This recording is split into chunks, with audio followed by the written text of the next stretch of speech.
Assalamu alaikum, chers frères et sœurs. Dans la vie d'un croyant, il est essentiel de rester vigilant face aux signes envoyés par Allah. En tant que musulmans, nous cherchons toujours à vivre selon ses enseignements et à éviter tout ce qui pourrait susciter son mécontentement. Cependant, il arrive que nous nous éloignions sans même nous en rendre compte, et cela peut provoquer la colère divine. Il est crucial de reconnaître les signes avant-coureurs que nous sommes sur une mauvaise voie, afin de corriger nos actions et de revenir vers Allah avec repentance. Avant de commencer cette vidéo, je vous invite à vous abonner à notre chaîne et d'activer la cloche de notification pour rester informé de nos prochaines publications sur la foi islamique. Merci et bonne vidéo. Dans cette vidéo, nous allons explorer un sujet important. Les 5 signes qui peuvent indiquer qu'Allah est en colère contre vous. Être conscient de ces avertissements nous permet de rectifier notre comportement avant qu'il ne soit trop tard. C'est une opportunité pour chacun de réévaluer sa relation avec Allah et de chercher sa clémence.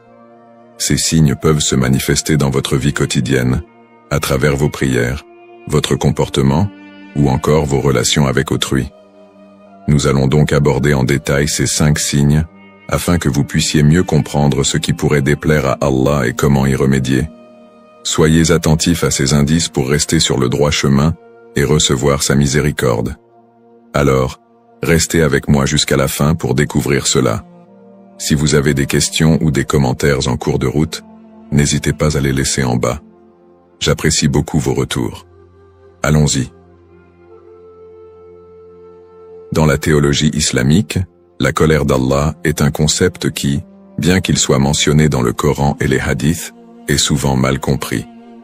Contrairement aux émotions humaines, la colère d'Allah n'est pas une réaction impulsive ou émotionnelle, mais plutôt une réponse divine à l'injustice, au péché et à la désobéissance persistante.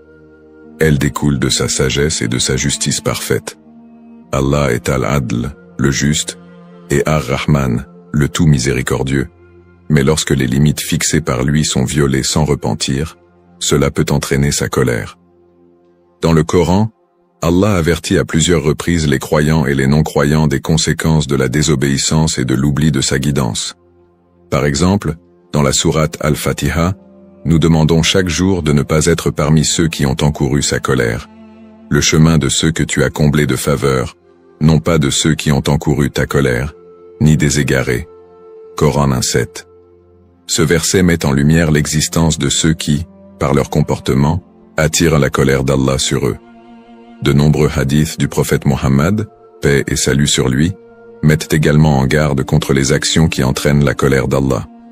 Dans un hadith rapporté par Al-Bukhari, le prophète, PSL, a dit « Allah est courroucé contre celui qui persiste dans la désobéissance et ne cherche pas le pardon. » Cela montre clairement que la colère divine est liée à l'absence de repentir, à l'arrogance et à la négligence des obligations religieuses. Cependant, il est important de souligner que la colère d'Allah n'est jamais arbitraire. Allah est toujours prêt à pardonner et à accueillir ceux qui reviennent vers lui avec sincérité.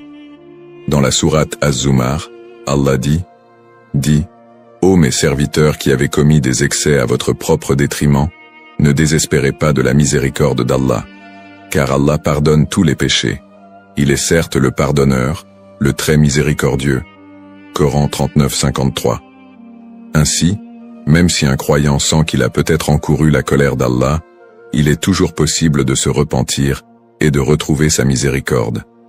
La conscience spirituelle, ou taqwa, est essentielle pour éviter la colère d'Allah.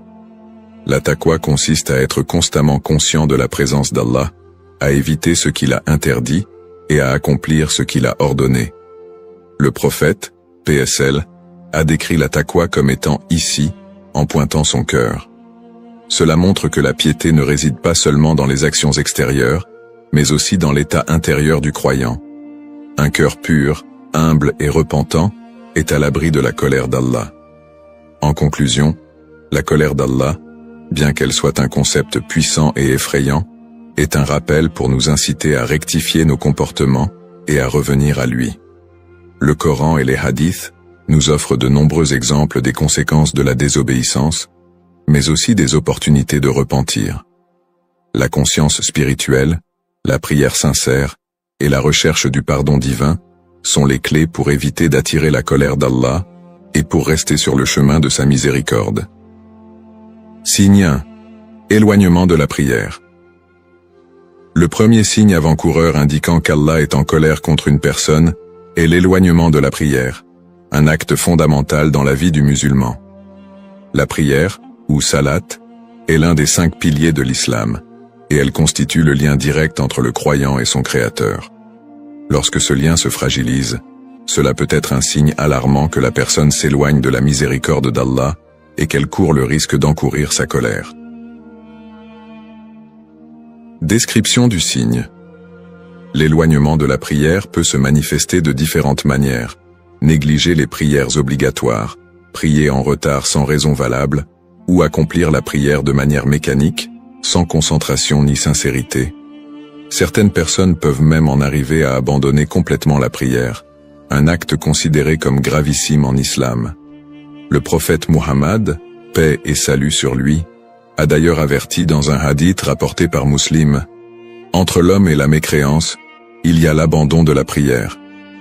Lorsque la prière n'est plus prioritaire dans la vie d'un croyant, cela est souvent le signe que son cœur s'est durci et que son lien avec Allah s'est affaibli. Cet éloignement peut conduire à d'autres péchés, car sans ce rappel constant de la soumission à Allah, l'âme devient plus vulnérable aux tentations et aux influences négatives. Conséquences spirituelles. L'une des principales conséquences de l'abandon ou de la négligence de la prière est l'éloignement de la guidance divine. La prière est une source de lumière spirituelle qui protège l'âme des ténèbres du péché. Allah dit dans le Coran: « Récite ce qui t'est révélé du livre et accomplis la prière. » En vérité, la prière éloigne de la turpitude et du blâmable, et le souvenir d'Allah est plus grand encore. Coran 29-45. En d'autres termes, lorsque l'on s'éloigne de la prière, on s'éloigne aussi de cette protection qui nous garde sur le droit chemin. L'âme qui néglige la prière devient progressivement insensible à la voix de sa conscience. Les petites transgressions peuvent alors devenir plus fréquentes, et l'attrait pour les plaisirs éphémères de ce monde peut prendre le dessus. De plus, le cœur se remplit d'insatisfaction et d'anxiété, car la prière est une source de paix et de sérénité. En abandonnant cet acte, le croyant peut se retrouver prisonnier de la confusion et de la tristesse, car il a délaissé l'un des moyens les plus puissants pour nourrir son âme. Exemples et témoignages. De nombreuses personnes ont vécu des périodes de négligence dans leur prière, souvent liées à des moments de faiblesse spirituelle. Un frère musulman témoigne: « J'ai traversé une période difficile où j'ai arrêté de prier régulièrement. Je me suis dit que j'avais trop de choses à gérer, trop de problèmes dans ma vie. Plus je m'éloignais de la prière, plus ma vie devenait chaotique. J'ai perdu cette paix intérieure que j'avais auparavant. Je me sentais vide et sans but. C'est seulement lorsque je suis revenu à la prière que j'ai retrouvé un sentiment de stabilité et de connexion avec Allah. » Cet exemple montre à quel point la prière est cruciale pour maintenir une relation saine avec Allah et une vie équilibrée. Un autre témoignage poignant est celui d'une sœur qui confie: « J'ai commencé à prier en retard, puis à sauter des prières. Je me suis éloigné de mes obligations religieuses et, sans m'en rendre compte, j'ai commencé à tomber dans d'autres péchés. C'était un cercle vicieux. Je me sentais perdu, comme si Allah m'avait abandonné.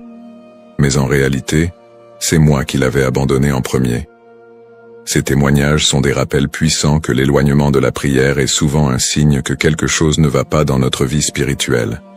Ce n'est pas Allah qui nous tourne le dos, mais nous qui nous éloignons de lui en négligeant cet acte fondamental. Conclusion. L'éloignement de la prière est un signe sérieux que la colère d'Allah pourrait s'abattre sur nous.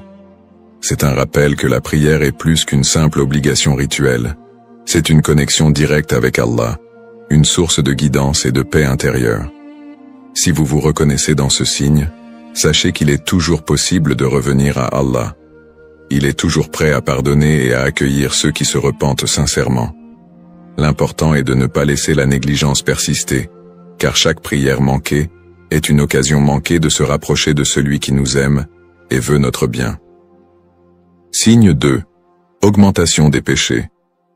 Le deuxième signe avant-coureur indiquant qu'Allah est en colère contre vous est l'augmentation des péchés dans votre vie. En islam, les péchés, qu'ils soient mineurs ou majeurs, sont des obstacles qui éloignent le croyant de la miséricorde divine. Lorsqu'un individu commence à s'enliser dans les péchés sans regret ni effort pour se repentir, cela peut être un signe que la colère d'Allah se manifeste. Identification des types de péchés courants. Les péchés peuvent être divisés en deux grandes catégories, les péchés majeurs, kabaïr, et les péchés mineurs, sagaïr. Les péchés majeurs incluent des actes comme l'association d'un partenaire à Allah, shirk, l'homicide, la fornication, la consommation d'alcool et le vol. Ces péchés sont particulièrement graves et nécessitent un repentir sincère et des efforts pour réparer le tort causé. Les péchés mineurs, quant à eux, peuvent être des mensonges occasionnels, des paroles blessantes ou encore des actes d'indifférence envers les autres. Même si ces péchés semblent moins graves, leur accumulation peut entraîner des effets dévastateurs sur la vie spirituelle. L'une des erreurs les plus courantes est de sous-estimer l'importance des péchés mineurs. Le prophète Muhammad, paix et salut sur lui, a mis en garde contre cela dans un hadith. Méfiez-vous des péchés que vous considérez comme insignifiants, car ils s'accumulent jusqu'à ce qu'ils causent la perte d'une personne. Cette accumulation de petits péchés, sans repentance, peut devenir un signe que l'individu s'éloigne de la miséricorde divine et qu'Allah peut être mécontent de lui. Effet sur la vie quotidienne et spirituelle. L'augmentation des péchés a des répercussions directes, non seulement sur la relation du croyant avec Allah, mais aussi sur sa vie quotidienne. Spirituellement, chaque péché obscurcit le cœur et éloigne le croyant de la lumière de la guidance divine. Allah dit dans le Coran, « Quiconque fait un mal, son cœur en sera noirci. » Coran 83-14. Le péché crée un voile entre le croyant et Allah, rendant plus difficile la recherche de la guidance, la concentration dans la prière et la satisfaction spirituelle. De plus, les péchés entraînent souvent des conséquences sur la qualité de la vie quotidienne. Une personne qui se plonge dans les péchés peut commencer à ressentir un sentiment de culpabilité, de honte ou de vide intérieur. Ce vide peut se traduire par un manque de satisfaction, de joie et de paix dans la vie. Des conflits familiaux, des difficultés financières ou des problèmes de santé peuvent également être des manifestations indirectes des péchés, bien qu'il ne faille pas interpréter chaque difficulté de la vie comme une punition divine. Le prophète, PSL, a également averti que l'augmentation des péchés pouvait entraîner le retrait de bénédiction dans la vie d'une personne. Il a dit, « Un homme est privé de subsistance en raison des péchés qu'il commet. » Ainsi, les péchés peuvent avoir un impact non seulement sur la dimension spirituelle, mais aussi sur la vie matérielle du croyant. Conseil pour se repentir et revenir sur le droit chemin. Il est important de se rappeler qu'en islam, aucun péché n'est trop grand pour être pardonné par Allah tant que le repentir est sincère. Allah dit dans le Coran, « Dis, ô mes serviteurs qui avez commis des excès à votre propre détriment, ne désespérez pas de la miséricorde d'Allah, car Allah pardonne tous les péchés. Il est certes le pardonneur, le très miséricordieux. » Coran 39-53. Ce verset est un rappel réconfortant que, même si une personne a accumulé des péchés, elle peut toujours retrouver la miséricorde d'Allah en se repentant sincèrement. Le processus de repentance, Tawbah, comporte plusieurs étapes. Tout d'abord, il faut ressentir un profond regret pour les péchés commis. Ensuite, il est nécessaire de demander pardon à Allah avec sincérité, tout en prenant la ferme résolution de ne plus recommencer ses péchés à l'avenir. Le prophète, PSL, a dit, « Celui qui se repent d'un péché est comme celui qui n'a jamais péché. » Une autre action qui aide à effacer les péchés est d'accomplir de bonnes actions, car elles servent à purifier le cœur et à compenser les mauvaises actions. Allah dit dans le Coran, « Les bonnes actions dissipent les mauvaises. » Coran 11-114. Les actes tels que l'aumône, sadaqa, le dhikr, rappel d'Allah, ou l'aide aux autres sont des moyens puissants pour expier les péchés. Enfin, il est important d'adopter une attitude de vigilance constante face aux tentations. La taqwa, ou la conscience d'Allah, joue un rôle crucial pour éviter les péchés. En étant constamment conscient que nous sommes sous le regard d'Allah, il devient plus facile de résister aux tentations et de choisir le bien. Conclusion. L'augmentation des péchés est un signe sérieux que la colère d'Allah pourrait se manifester si aucune action corrective n'est entreprise. Cependant, l'islam nous enseigne que la porte du repentir est toujours ouverte. Peu importe le nombre ou la gravité des péchés, tant que le croyant se tourne vers Allah avec un cœur repentant, il peut espérer sa miséricorde. Pour éviter de sombrer dans un cercle vicieux de péchés, il est essentiel de se repentir régulièrement, de rechercher la proximité avec Allah et de maintenir une conscience spirituelle élevée. Signe 3. Manque de baraka, bénédiction, dans la vie. Le troisième signe avant-coureur indiquant qu'Allah pourrait être en colère contre une personne est l'absence de baraka, bénédiction, dans sa vie. La baraka est une bénédiction spéciale qu'Allah accorde à ses serviteurs, une force spirituelle qui apporte prospérité, abondance et harmonie dans tous les aspects de la vie.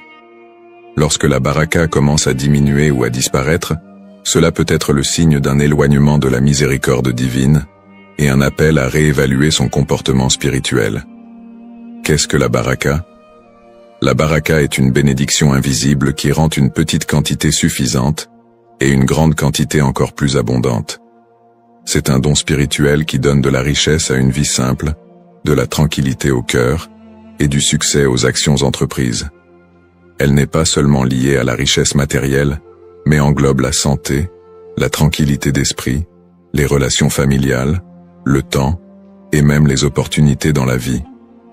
Un proverbe populaire en islam dit « Quand la baraka est présente, tout devient suffisant, et quand elle est absente, même l'abondance devient insuffisante. » La baraka est un don divin, et elle peut être perçue comme la manifestation de la satisfaction d'Allah envers son serviteur. Lorsqu'une personne est en harmonie avec ses responsabilités spirituelles et sociales, elle bénéficie de cette baraka qui rend sa vie paisible et épanouie. Toutefois, si cette bénédiction commence à se dissiper, cela peut indiquer un manque de sincérité dans l'adoration, des péchés non expiés, ou un éloignement général d'Allah. Exemple concret de situation sans baraka. Les signes d'une vie sans baraka se manifestent de nombreuses manières. Par exemple, une personne peut avoir l'impression de ne jamais avoir assez de temps pour accomplir ce qu'elle doit faire. Malgré tous ses efforts, elle semble toujours courir après le temps et ne parvient jamais à gérer ses tâches efficacement. Ce manque de productivité, malgré les heures passées à travailler, peut être un signe de l'absence de baraka dans le temps. Un autre exemple courant est la sensation que l'argent ne dure jamais longtemps. Une personne peut avoir un revenu élevé, mais constate que ses dépenses semblent toujours absorber son salaire rapidement, sans jamais avoir assez pour économiser ou subvenir pleinement à ses besoins. Malgré ses efforts pour gérer ses finances, il y a une fuite constante d'argent. Ce phénomène peut être un signe de l'absence de baraka dans la richesse. La baraka peut également être absente dans les relations. Par exemple, une personne peut constater que, malgré ses efforts, ses relations familiales sont tendues ou marquées par des disputes fréquentes. L'absence de paix et de tranquillité dans le foyer, malgré tous les efforts pour améliorer la situation, peut indiquer un manque de baraka dans les relations humaines. Enfin, certaines personnes peuvent ressentir un manque de baraka dans leurs efforts spirituels. Elles prient, jeûnent et accomplissent des actes de bienfaisance, mais ne ressentent aucune satisfaction ou élévation spirituelle. Cela peut être un signe que leurs actions ne sont pas accomplies avec la sincérité requise, ou que des péchés non expiés empêchent les bienfaits de ces actes d'atteindre leur cœur. Comment retrouver la baraka dans sa vie? Il est possible de retrouver la baraka dans sa vie, et cela commence par une évaluation sincère de sa relation avec Allah. Voici quelques étapes essentielles pour regagner cette bénédiction précieuse. 1. Repentir sincère, Tauba. La première étape pour retrouver la baraka est de se repentir sincèrement des péchés passés. Comme mentionné dans le Coran, et revenez repentant à votre Seigneur, et soumettez-vous à lui, avant que ne vous vienne le châtiment. Coran 39-54. Un repentir sincère efface les péchés et permet à la miséricorde d'Allah de se répandre à nouveau dans la vie du croyant. 2. Prioriser les actes d'adoration. La baraka est intimement liée à la manière dont une personne accomplit ses actes d'adoration. Les 5 prières quotidiennes doivent être effectuées à temps, avec concentration et dévotion. Allah a promis d'accorder la baraka à ceux qui l'invoquent fréquemment et lui consacrent du temps. Le prophète, PSL, a dit « La prière est la clé de la baraka ». 3. Entretenir de bonnes relations familiales. Le prophète Muhammad, PSL, a enseigné que la bonté envers les parents et le maintien de bonnes relations avec la famille sont des sources importantes de baraka. En islam, la baraka est directement liée aux bonnes actions sociales et à l'harmonie dans les relations interpersonnelles. Si les relations familiales sont tendues, il est essentiel de travailler à la réconciliation et au pardon. 4. Faire preuve de gratitude. Allah dit dans le Coran, « Si vous êtes reconnaissant, je vous accorderai certainement plus. » Coran 14-7. La gratitude est un moyen puissant d'attirer la baraka dans la vie. En étant reconnaissant pour ce que l'on a, même si cela semble peu, Allah augmente ses bienfaits. Le simple fait de dire « Alhamdulillah », louange à Allah, dans toutes les situations, ouvre la porte à plus de bénédictions. 5. Partage et charité. L'aumône, sadaka, est un autre moyen de restaurer la baraka. En aidant les autres, surtout ceux qui sont dans le besoin, Allah accorde davantage de bénédictions en retour. Le prophète, PSL, a dit « L'aumône n'a jamais diminué la richesse de personne. Donner pour la cause d'Allah, que ce soit du temps, des biens ou des compétences, est une manière puissante d'attirer la baraka dans sa propre vie. » Conclusion. Le manque de baraka dans la vie est un signe sérieux qu'il est temps de se rapprocher d'Allah et de réévaluer son comportement. La baraka est une bénédiction divine qui enrichit chaque aspect de la vie du croyant, et sa disparition peut être un indicateur que des ajustements spirituels sont nécessaires. Cependant, en revenant à Allah avec sincérité, en accomplissant de bonnes actions et en maintenant une gratitude constante, il est possible de retrouver la baraka et de voir à nouveau des bénédictions dans chaque aspect de la vie. Signe 4. Conflits et tensions dans les relations. Le 4e signe avant-coureur indiquant qu'Allah pourrait être en colère contre vous est la multiplication des conflits et des tensions dans vos relations humaines.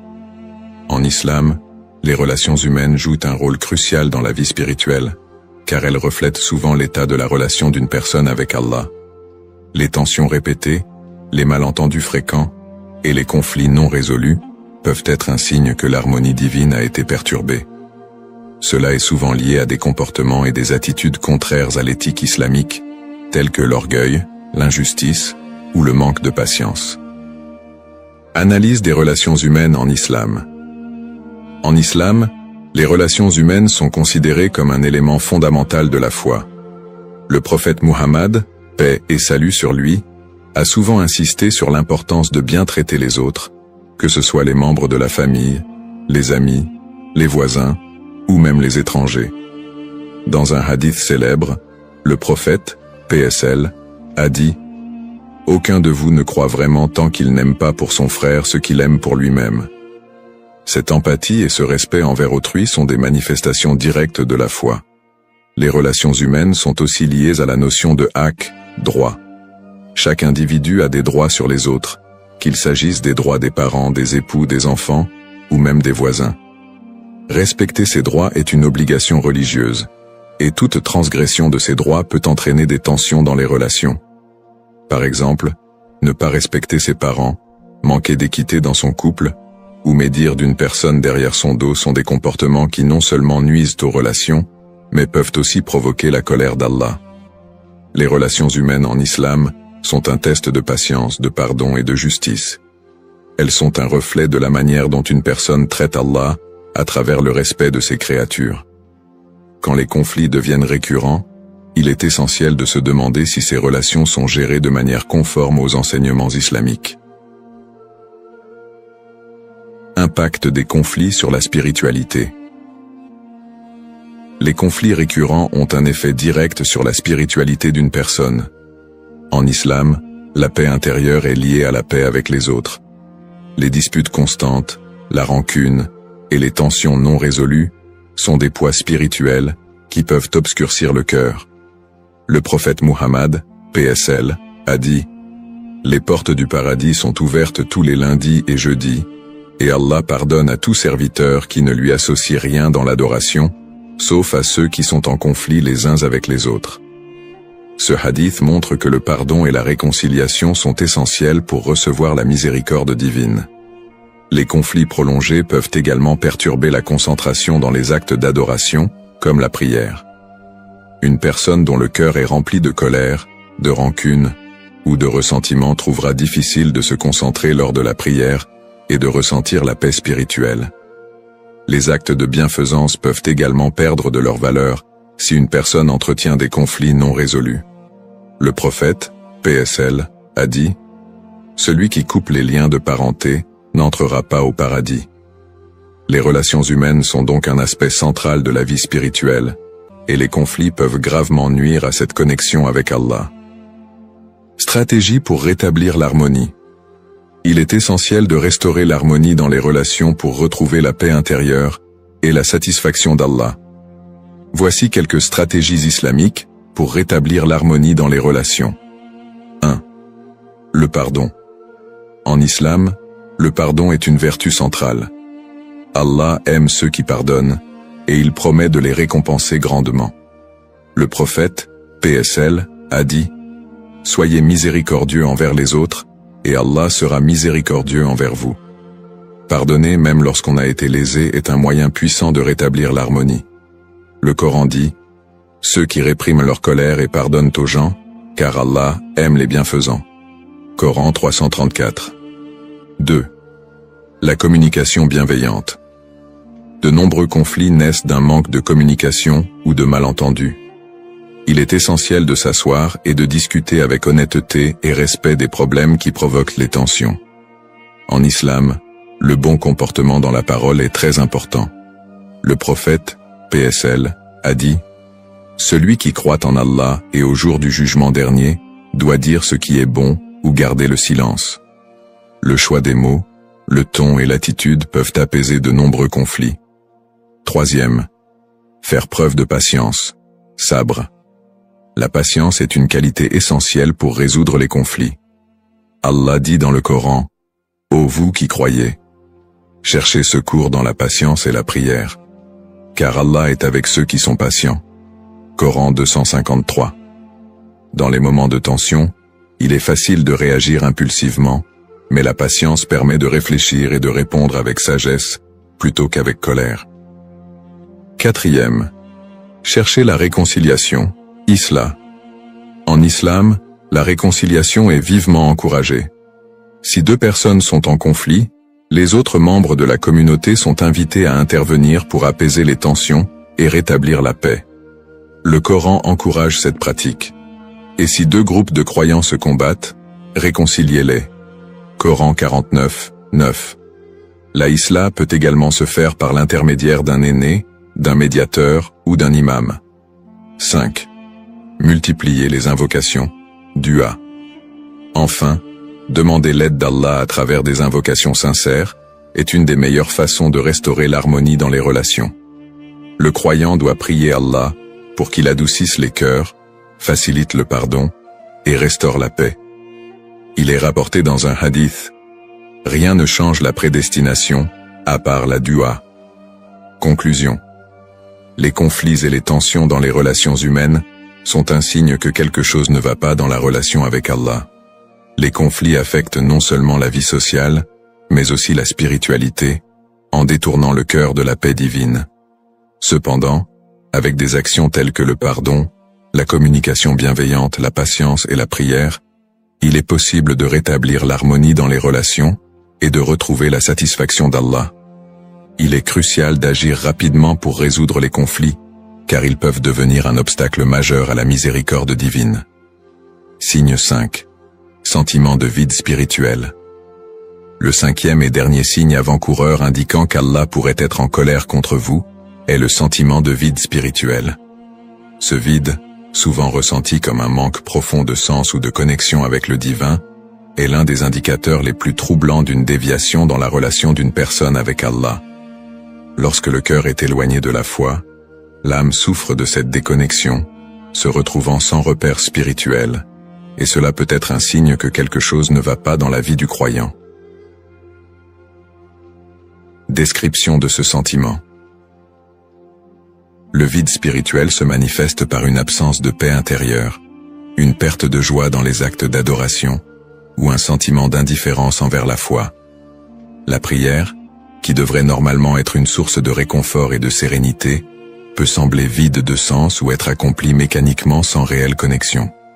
De plus, ce sentiment peut également se traduire par une perte d'intérêt pour les autres aspects de la vie spirituelle, tels que la lecture du Coran, le dhikr, l'évocation d'Allah, ou les bonnes actions. La personne peut se sentir déprimée, anxieuse, ou même désorientée, sans savoir exactement ce qui lui manque. Ce sentiment de vide peut aussi engendrer une recherche constante de satisfaction dans des activités mondaines, comme la poursuite excessive de biens matériels ou de distractions temporaires.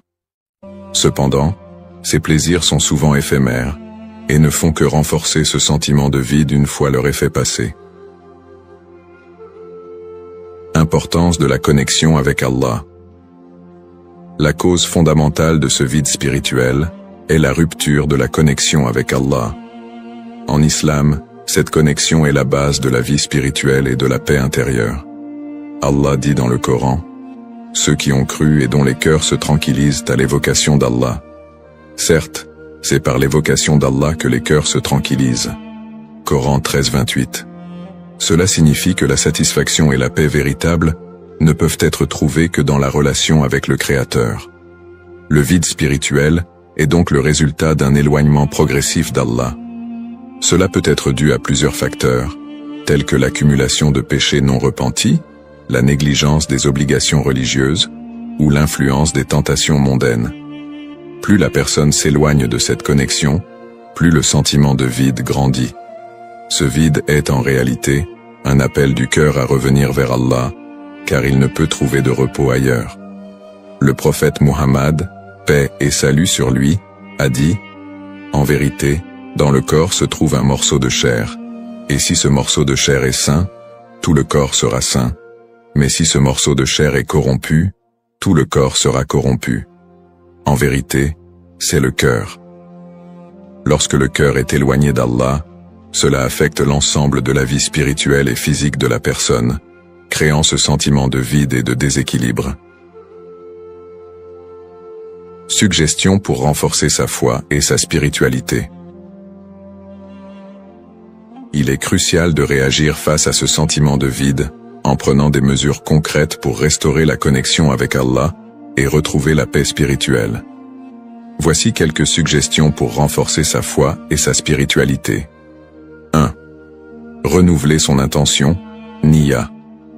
La première étape pour surmonter ce vide est de renouveler son intention sincère de se rapprocher d'Allah. Se rappeler que tout ce que l'on fait dans la vie, que ce soit dans les actes d'adoration ou dans les actions quotidiennes, doit être dirigé vers la satisfaction d'Allah. Le prophète, PSL, a dit « Les actions ne valent que par leurs intentions. » Ainsi, une intention sincère peut redonner du sens à des actions qui semblaient auparavant vides. Deuxième, se tourner vers la prière sincère. La prière est la clé de la connexion avec Allah. Cependant, il ne s'agit pas simplement d'accomplir les prières mécaniquement, mais de prier avec une réelle dévotion, en ressentant la proximité avec Allah. Le prophète, PSL, a dit « La prière est le pilier de la religion. » En renforçant sa prière, en y apportant plus de concentration et de sincérité, le croyant peut retrouver une paix intérieure et combler le vide spirituel. Troisième, lire et méditer sur le Coran. Le Coran est la parole d'Allah, et il contient des remèdes pour toutes les maladies du cœur, y compris le vide spirituel. Allah dit « Et nous faisons descendre du Coran ce qui est une guérison et une miséricorde pour les croyants. » Coran 17, 82. La lecture régulière du Coran, accompagnée de la réflexion sur ces versets, peut revitaliser le cœur et apaiser l'âme. 4. Augmenter les actes de bienfaisance. L'un des moyens les plus efficaces pour se rapprocher d'Allah et combler le vide spirituel est de multiplier les actes de bienfaisance. Que ce soit par le don aux nécessiteux, par le soutien moral aux personnes en difficulté, ou simplement en étant gentil et généreux dans son entourage, ces actes permettent d'apaiser le cœur.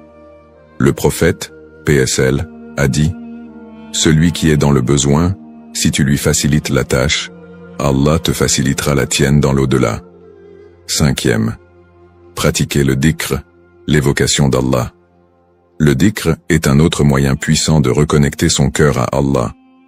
Répéter des invocations telles que Subhanallah, Alhamdulillah et Allahu Akbar permet de purifier le cœur et de renforcer la conscience de la présence divine. Allah dit « Ceux qui, debout, assis ou couchés, évoquent Allah et méditent sur la création des cieux et de la terre. » Coran 391. Le dhikr aide à apaiser le cœur et à combler le vide spirituel. 6. Éviter les péchés et les distractions mondaines. Le vide spirituel est souvent aggravé par la multiplication des péchés et des distractions mondaines. Pour retrouver la proximité avec Allah, il est nécessaire de se repentir sincèrement des péchés passés et de limiter les distractions qui éloignent de la foi. Allah est toujours prêt à pardonner à ceux qui reviennent vers lui avec sincérité. Le prophète, PSL, a dit « Tous les fils d'Adam sont pécheurs, et les meilleurs des pécheurs sont ceux qui se repentent. » 7. Chercher la compagnie des pieux. La compagnie des personnes pieuses et vertueuses est également un moyen de raviver sa foi. En passant du temps avec ceux qui rappellent Allah, le croyant est inspiré à améliorer son propre état spirituel. Le prophète, PSL, a dit « L'homme est sur la religion de son ami, alors que chacun de vous fasse attention à qui il prend pour ami. » Conclusion. Le sentiment de vide spirituel est un signe important qu'il est temps de se recentrer sur Allah et de renforcer sa relation avec lui. Ce vide ne doit pas être ignoré, car il reflète un éloignement de la source de paix et de guidance divine. En renouvelant son intention, en renforçant ses actes d'adoration et en évitant les distractions mondaines, chaque croyant peut retrouver la satisfaction spirituelle et la paix intérieure. Conclusion. En résumé, les 5 signes avant-coureurs de la colère d'Allah que nous avons abordés sont des indicateurs importants à prendre en compte pour évaluer notre relation avec le divin. Nous avons exploré l'éloignement de la prière, l'augmentation des péchés, le manque de baraka, les conflits et tensions dans les relations, et le sentiment de vide spirituel. Chacun de ces signes peut refléter un déséquilibre dans notre connexion avec Allah et nous inciter à réévaluer notre comportement et notre spiritualité. Il est crucial de prendre le temps de réfléchir sur ces signes et d'évaluer honnêtement notre propre vie spirituelle. Ces indicateurs ne doivent pas être vus uniquement comme des symptômes de la colère divine, mais comme des opportunités pour nous rapprocher d'Allah et rectifier notre chemin. Allah est miséricordieux et pardonneur, et il est toujours prêt à accueillir ceux qui se repentent sincèrement. Nous vous encourageons à chercher le pardon d'Allah pour tout manquement et à prendre des mesures concrètes pour améliorer votre relation avec lui. Que ce soit par une réévaluation de vos pratiques religieuses, un retour sincère à la prière ou une augmentation de vos actes de bienfaisance, chaque effort pour se rapprocher d'Allah est une étape vers la paix intérieure et la rédemption spirituelle. Souvenez-vous que la clé est de rester sincère dans votre quête de proximité avec Allah et de chercher sa guidance à chaque étape du chemin.